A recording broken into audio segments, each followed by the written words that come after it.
Hello बच्चों, चलिए प्रश्न को पढ़ते हैं। यहाँ पर लिखा है यदि निर्वात जल तथा कांच में प्रकाश के वेग क्रमशः c, v, w और vg हो तो कौन सा संबंध सही है। बच्चों ये बहुविकल्पी प्रश्न, इसमें 4 विकल्प दिए गए हैं, सही विकल्प का चयन करना है। तो चलिए बच्चों इस प्रश्न की मूल अवधारणा को हम देख लेते हैं। तो बच्चों हम यहाँ पर देख लेते हैं कि किसी माध्यम में प्रकाश की चाल क्या होती है। बच्चों माध्यम में प्रकाश की चाल बराबर होता है बच्चों निर्वात में प्रकाश की चाल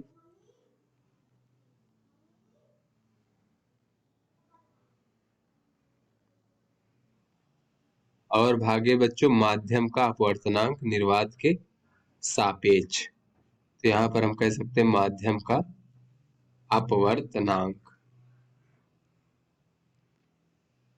तो इस प्रकार से बच्चों ये हमारा माध्यम में प्रकाश की चाल होती है। तो चलिए बच्चों अपने प्रश्न को हल करते हैं। तो यहाँ पर बच्चों हमसे कहा जा रहा है कि निर्वात और जल तथा कांच में प्रकाश के वेग क्रमशः c, v, w और vg है, तो कौन सा संबंध सही है। तो बच्चों निर्वात का अपवर्तनांक यहाँ पर देख लेते हैं कितना होता है बच्चों। तो निर्वात का अपवर्तनांक हम 1 लेते हैं इस प्रकार से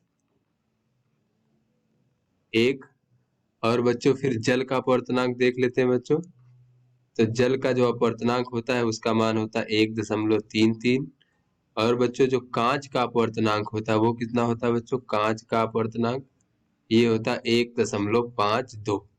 तो यहाँ से बच्चों अगर हम मूल अवधारणा से देखें तो किसी माध्यम में जो प्रकाश की चाल होती है वो माध्यम के अपवर्तनांक के व्युत्क्रमानुपाती होती है बच्चों इस प्रकार से।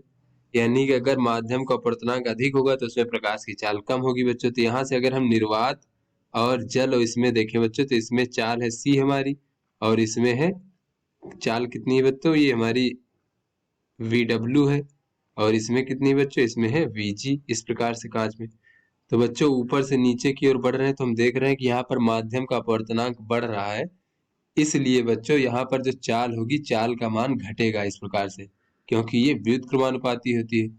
तो इस प्रकार से बच्चों अगर हम सही संबंध देखें तो यहाँ पर बच्चों ये जो हमारा बी विकल्प है बच्चों, सी सबसे अधिक फिर उससे कम vw फिर vg, ये हमारा सही विकल्प है। तो आशा करते हैं आपको समझ में आ गया होगा। धन्यवाद।